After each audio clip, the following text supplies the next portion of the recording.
Welcome to the White Void.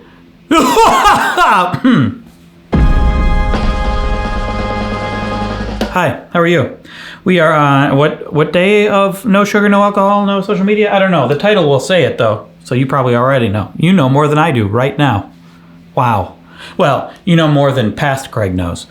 I will find out before you do because I will find out before this video goes live. Anyway, welcome to Wheezy Mondays on a Monday. If I am able to upload this after I do it. I'm shooting it on Monday at least. Today, I'm going to talk to you about what I've been talking about. It's another update. No sugar, no alcohol, no social media. We cheated yesterday. Yesterday was October 11th, China and my 5th anniversary of being married. But October 10th was our 10th anniversary of when we first met. 10-10-10. We met on 10-10-10, so it was easy to remember. So we cheated yesterday. We had some champagne and had a little whiskey. China had a little, some sugary things as well. Do I feel bad about it? No. It didn't even affect how I feel today. Or how I slept. I slept pretty good. Like, I've been sleeping pretty good lately. I still wake up in the middle of the night all the time. That's just something that naturally happens to me. I probably will do a sleep study. I was thinking of doing an at-home sleep study, but someone in the comments of a video several days ago said how those can be less accurate. And I might wait until I'm comfortable going to places other than my own house and do a sleep study. But it could be because of some sort of, maybe I need a CPAP, maybe some sort of breathing thing. But it's very consistent in that, like, I wake up in the middle of the night. I get like, sometimes I sleep through and wake up later, but often I get like 4 or 5 hours of sleep, and then I wake up, and then I'm up for a couple hours, maybe 3 hours. Sometimes I get work done in that time, and then I go back to sleep for a couple more hours, 2 or 3 hours. Often I'll want a little bit more sleep at the end, but we have a child who wakes up, and we have a routine where China will get her up and get her food and do all the morning things, and then she will take a break while I watch her. China goes and gets ready for the day, and I have to get up at that time because otherwise she doesn't get to that break, you know. So sometimes I feel like I don't get enough sleep. Usually I'm fine though. Usually I feel like I'm getting enough sleep, but I'm in bed for a long time. I've been going to bed earlier because of this, because of the no alcohol, no sugar. Generally, it used to be the case where China would go to bed before me. We'd go watch something. Usually, these days, Taskmaster. Although we've just caught up and watched all of it, all the British one anyway. We found ways to watch all of Taskmaster, so we're caught up. And now that we'll see what we're going to watch now, but we've been pretty consistently watching that because it's awesome. Taskmaster, British, they call them panel shows where they have like a panel of comedians. This is a little different in that it's a panel of comedians who had to do weird tasks, and then they show footage of them doing the tasks, and then they judge them. The tasks are anywhere from like pretty complicated to I don't know, like they'll get an egg, or I can't remember specifically. There's one, you walk into a room and there's an egg, and it's like, eat this egg in the fastest time, but it's a raw egg, so either you're gonna eat it raw or you can cook it. You can go figure out a way to just eat it fast. There's other ones like what's a good one? What's a good example? I can't. They're not coming to mind right now. I'm not gonna do them justice. There's one where they got in this like motorized cart blindfolded and had to go do certain things like high five a mannequin and various, like an obstacle course, but blindfolded. Hilarious. It's hilarious because it's all comedians, mostly comedians. Anyway, we're addicted to that show. Everyone should enjoy it and watch it and love it. But usually these days, the routine is China and I will watch one. It used to be the case where we'd watch something and then China would go to bed. She'd always go to bed earlier than me. Always. And then I would watch movies. I don't know. Some random TV show that I want to watch that she doesn't. But I'd stay up. I'd have this desire to stay up to keep watching things. And now I'm just going to bed when she goes to bed. Automatically. I don't even really want to watch things. And that started, I think, once I quit the sugar and alcohol.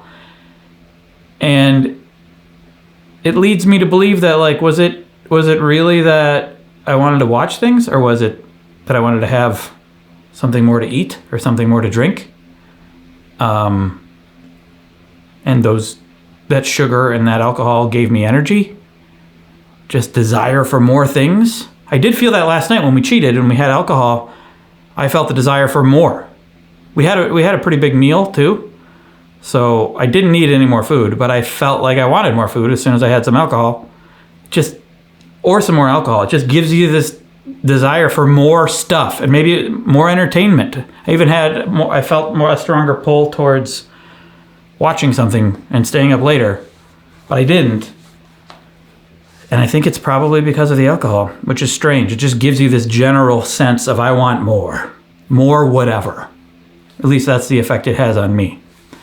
But now, I'm going to bed earlier, so I feel like overall I'm getting more sleep, but I'm just in bed for a long time because I'll go to bed 9 or 10, sometimes 11. Don't always fall asleep right away. Sometimes it takes a little while.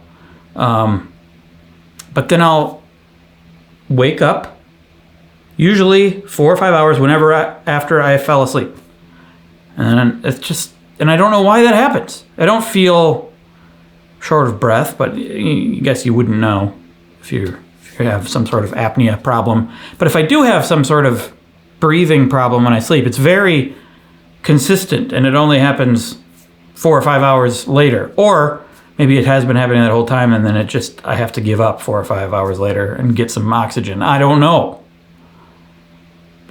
But then whenever I bring this up, inevitably, commenters will say, well, naturally humans had biphasic sleep back in the oldie times, and we've only now, in the modern day, have lumped it all together in like the big 8-hour, 10-hour thing. And maybe that's true. There's evidence that that's true, but that doesn't. And so maybe I should just embrace it, get up in the middle of the night, and then go back. But that's the problem, because if I wake up in the middle of the night and I go do some work or just like start my day and then just go to bed later again, go to bed after a few hours, often I'll do work and I'll get into work and I won't go back to sleep. And then come morning time, I'm very low on sleep and I'm very tired, but I have to be up to watch the kid and then also, shoot video or have a call or something at a time when other people are up and awake in the world when I'm tired. Inconvenient. I could probably do it, but yeah, I guess that's what my body wants, maybe. It wants to wake up in the middle of the night. Or there's a sleep apnea issue. I don't think it's coffee. I don't think it's alcohol. I don't think it's sugar. I don't think it's thinking. I think a lot of people say, well, you're overthinking and that's why you can't sleep. That's not true. I'm falling asleep pretty easily these days. I'm not even thinking about it. And I just wake up in the middle of the night. I'm not overthinking while I'm asleep, as far as I know. So I don't know what the problem is. Maybe I just live with it. And I am living with it. And these days it's not as bad as it was, probably because I'm going to bed earlier. I just got to figure out a way to, when I wake up in the middle of the night, get some work done without getting too into it and then staying up. Or, I don't know, exercise, meditate. Exercise wakes me up though. So I don't know. I don't know what to do. But I will say I'm going to bed earlier and getting more sleep because of the no alcohol, no sugar.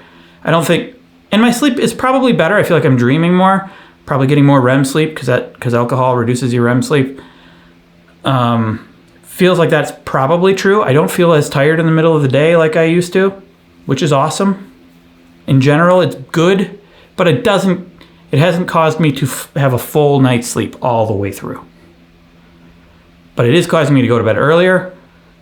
I do miss sometimes like staying up late watching things. I don't watch as many things now because I'm just going to sleep more. Sacrifices you got to make to feel good, I guess. And so far, I don't really miss it. I had alcohol. I keep saying that. I say that over and over again, but it's true. I did have alcohol last night, and it was delicious. Delicious whiskey, delicious champagne, delicious celebration. But I didn't feel like I got worse sleep. I don't feel worse today, and I don't feel like I want any now. It's not like I'm like giving up. It's easy for, like right now I don't want any more, and I'm still gonna continue to refrain from it the vast majority of the time until at least the rest of the year. Maybe continue for the rest of forever. Right now I'm just gonna say the rest of the year because it's easier mentally for me to say that than rather to say I'm never gonna have this again. But the goal is to just create habits that are just forever. That's what everyone says to do. Like diets are a problem usually because they're temporary. You go on a diet and you lose weight, you get your results, and then you stop the diet. And then you go back to the way you were, and then you get back to where you were. The goal should be, which is a harder goal, is to just live the way you would live if you were healthier.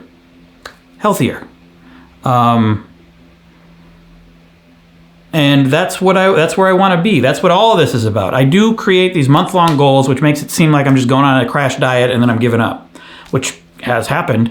But it's from time to time. But it's the way I do anything. Like I'll dabble first. Like, okay, I'm gonna go try this for a while, a set amount of time, and then I stop and I go back until it becomes a habit, or it doesn't.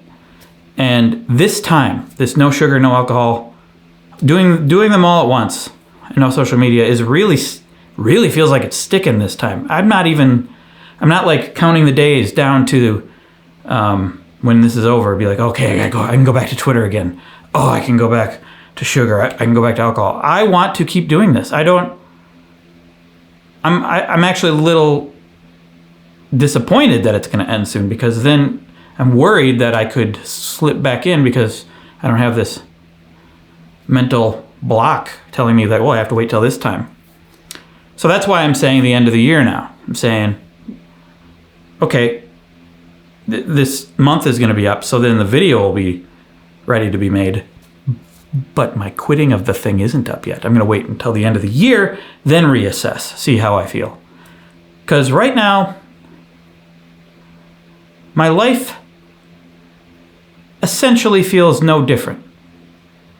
I was already not eating a lot of sugar. I was already drinking less than I had traditionally in the past because of all of those other times that I quit for a month. It's just like, it's like this slow, like 2 steps forward, 1 step back sort of thing that's been happening. But now I feel like we're at a peak where this is really gonna stick.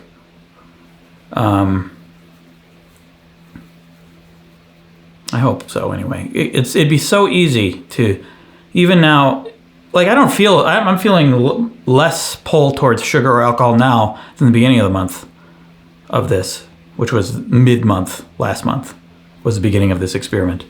So the 15th is when it ends.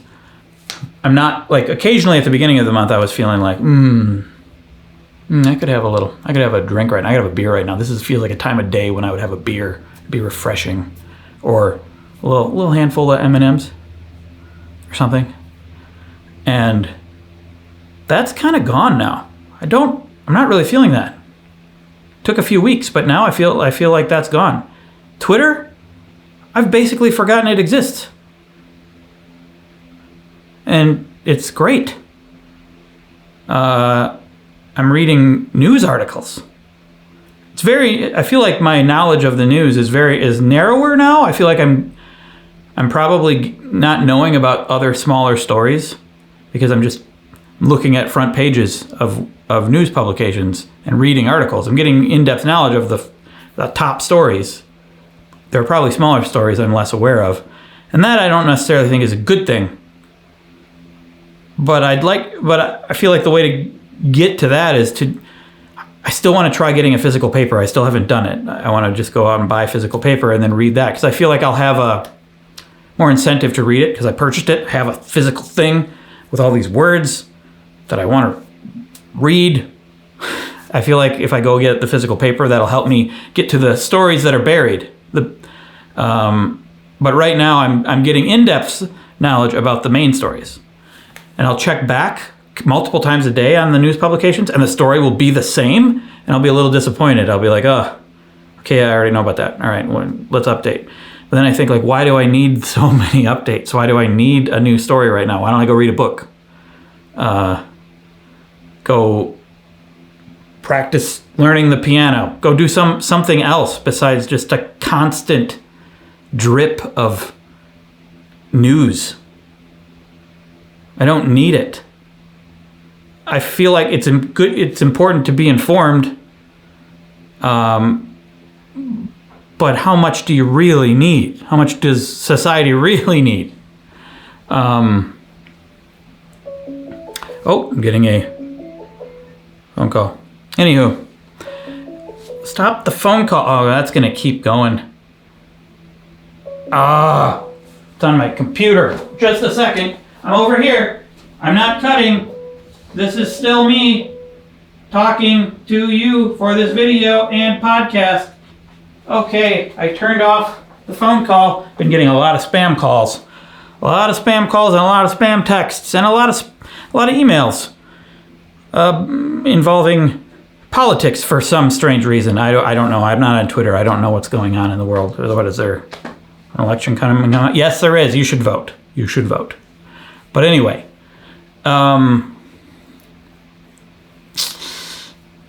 yeah, social media.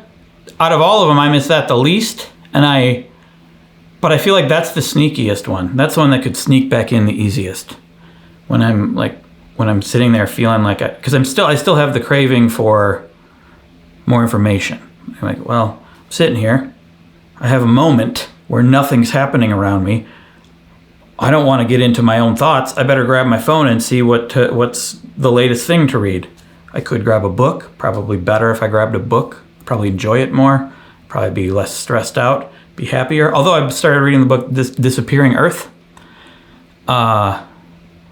which is about a kidnapping in Russia, in the Kamchatka region. I don't remember how it's pronounced. Are some of you from Russia? Very far east Russia. And the first chapter was so intense. I was reading it in bed and I was stressed out because I'm a father now. That probably had something to do with it. So some books aren't necessarily going to be relaxing. So I've been kind of avoiding reading because of that first chapter. But I think it's going to get less intense. Hopefully, I don't know. Maybe it won't. But I'll get through this book because it was really good. It's really well written. But it'd be nice. I should be like I started doing that after I made the video about book reading. I started carrying books around everywhere, and I was getting a lot of reading done. And I'm still getting some reading done, but it's slowed down because I have found myself checking the news more. There's a lot of news happening, even though I check it and nothing has updated. And I shouldn't just keep. Then I'll dig a little deeper and find other stories sometimes. But I should just carry a book around and read it. I think life will be better if I do that. There's so many things that obviously I think my life will be better for that I don't do. Again, like what is better though? Like how you can live your life however you want. There's no rule. Well, there are rules. there are laws. But for me personally, I notice that I'm calmer. I'm happier when I'm in the middle of a good book, and I'm excited to read more of it. But yet I don't. do it as much as I should. In fact, right after this, I'm going to go grab that book, and continue reading it. And just like sugar, alcohol, like I know that those things make me feel better in the long term, or worse in the long term, but yet sometimes short term they're actually very nice, and I'm not saying no one should do that. But yet so that's what this is all about, basically. What I've been doing the past couple of years is all about finding the things that obviously would make my life better for my own standards, and just kind of forcing myself to do them until I make them a habit or discover that it's not worth it to continue, and then stop, and then baby step improvements. And it's working. It's totally working. So that's where I'm at right now, with no sugar, no alcohol, no social media. I'm going to continue rest of the year. What do I miss about Twitter? I miss seeing what my friends are up to. That's my main social media. And I miss reading responses from you, and making more interactive tweets, like when I ask a question or do a poll or make some kind of joke and others add to the joke. I miss that, but there's so much else that is not good, that draws me in, that it doesn't make me feel good. I think the thing that keeps me coming back is looking at people's replies, looking at what people are saying about me, which also I don't think is very healthy, to constantly be thinking about myself and what others are saying about me. It's very intriguing. It's very tempting to go in and see that. That's the thing that I miss most, but also one of the things that's not very healthy. It is kind of healthy. It is healthy to have a discussion, to talk about certain topics and maybe figure out different points of view. But that's a very ideal Twitter that doesn't necessarily exist most of the time. Maybe I should. I think the ultimate goal should be to strive to Twitter better, not just quit Twitter, because it can be a useful tool. It should be a useful tool. There's a video idea I've had in the back of my mind for a while, like how to actually make Twitter awesome. I wrote that down as a title of a video idea. Sometimes videos grow out of just titles. As an aspiration to actually figure out how to make Twitter better. Like I looked into making lists. You can do lists in there, lists of different accounts to follow. So I could just go to my news list, go to my creators list, inspiration list, and just look at those tweets as a way to filter out the other stuff.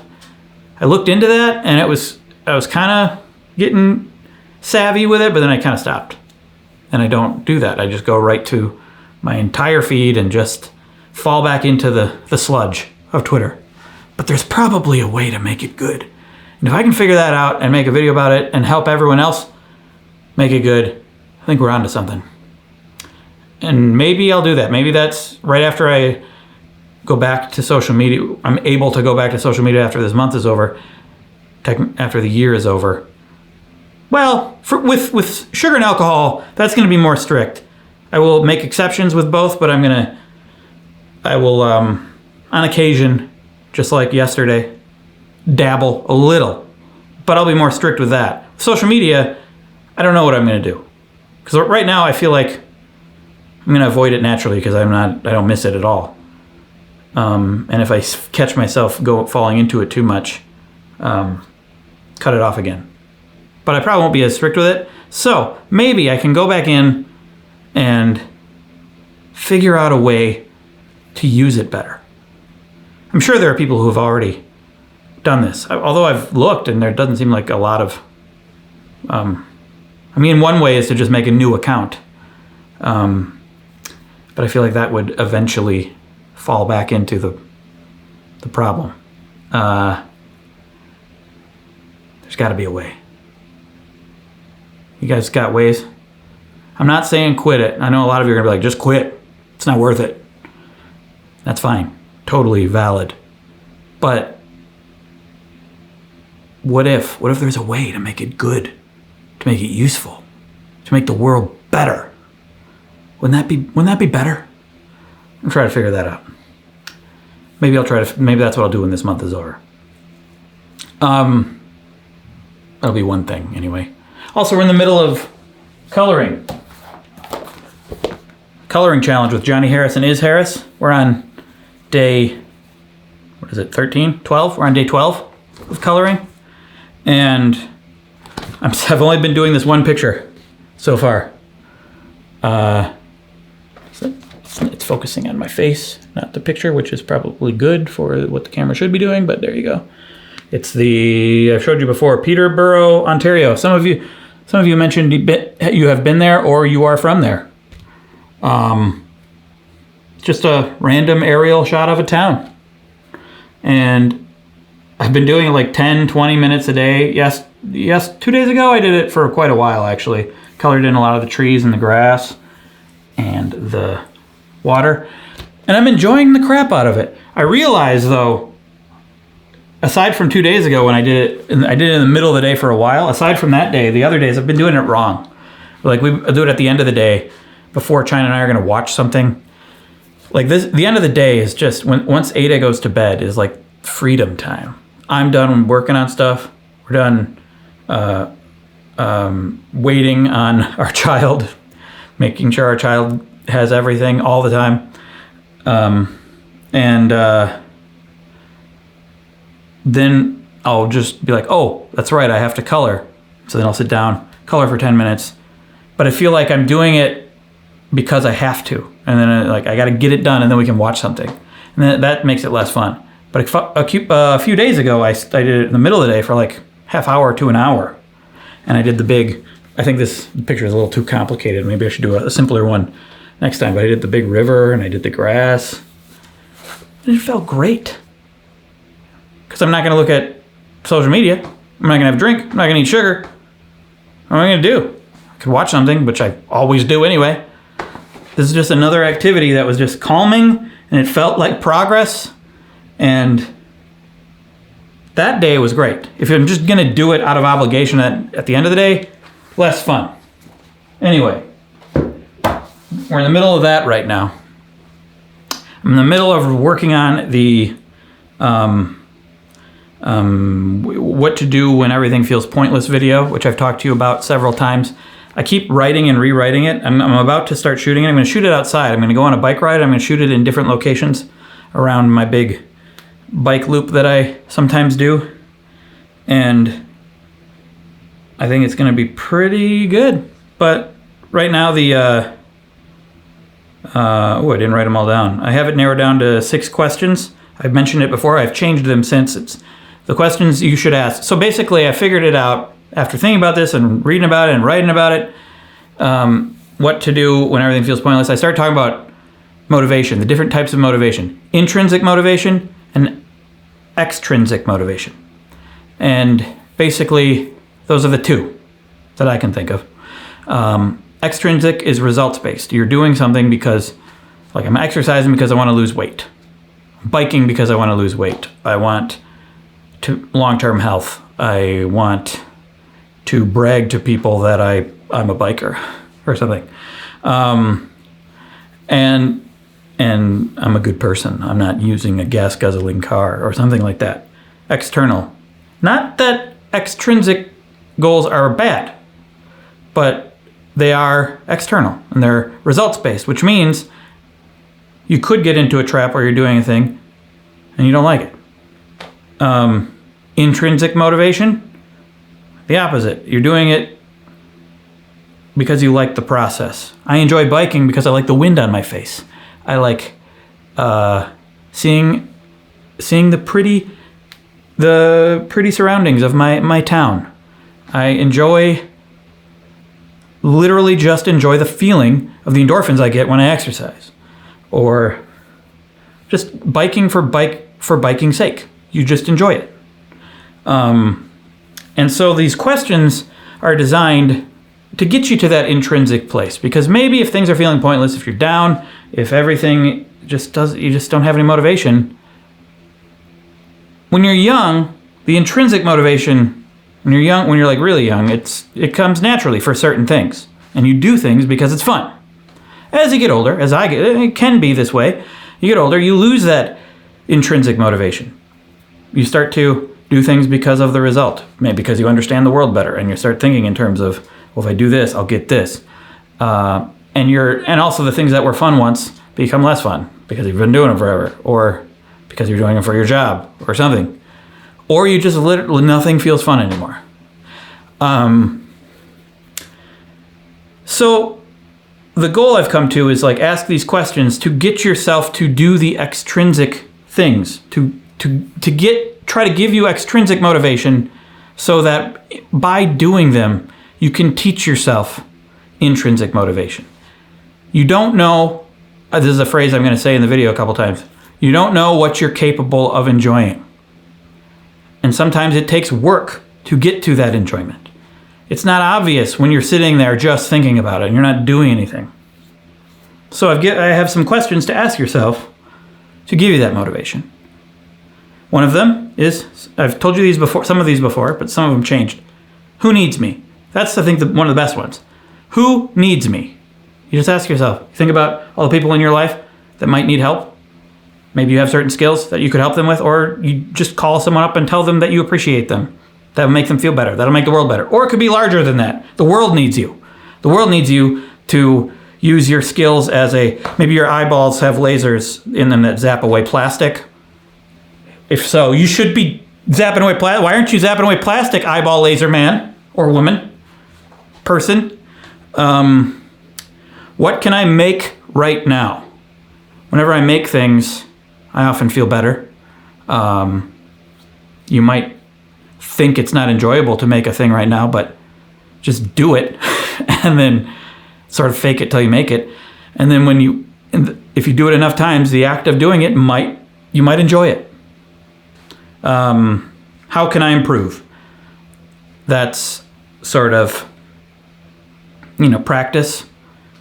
Think of all the things I've been doing to improve my life. The self-improvement, exercise, eating better, intermittent fasting, meditation, yoga, figuring out different ways to sleep better. Just all of that. I've discovered things that I love that I had no idea I love. Sweet potatoes. I started eating them because they're technically they were going to be healthy eating, and I love them. I love sweet potatoes. I love apple and peanut butter. It's my favorite snack in the world. Favorite sweet snack over any chocolate or anything. I didn't know that I loved it until I started doing it. As an example, where have I never been? That's another question to ask, because you don't know what you don't know about the rest of the world.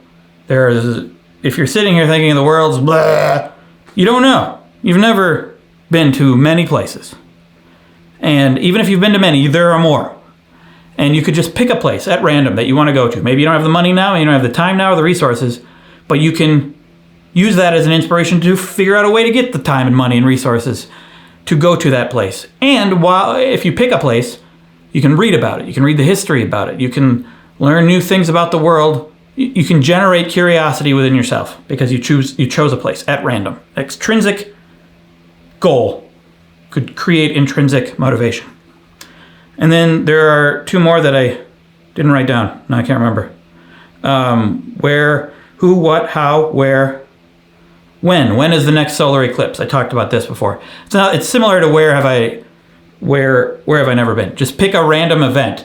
I say solar eclipse because it's large. People generally like it. It happens rarely. You can pick that. You can plan a whole event around that.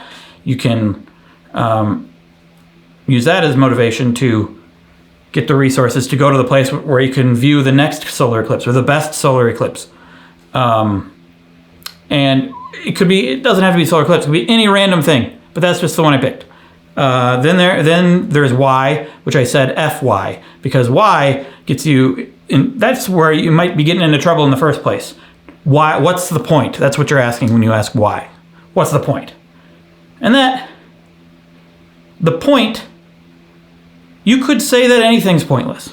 You can easily say that. That can be a criticism you lob at anything. That's just being lazy, I think, if you say something's pointless. If you ask why, what's the point, you're just complicating something that doesn't need to be complicated. What's the point of drawing a picture? There is no point. That is the point. Okay, anyway, those are the things. This is getting long. I'm going to end now. Thank you for your support. Playlist of other Wheezy Mondays. I do these kind of videos every single weekday on Patreon. Shorter versions of this. And check out the latest video about why procrastination can be good on the main channel. It's been up for a little while. If you haven't checked it, check it. I like it a lot. I'm going to say that about almost all my videos, unless I didn't really try. But I did really try. So, that's about it. Thank you. Thank you, Wheezy Mondayers. Mondays? I don't know.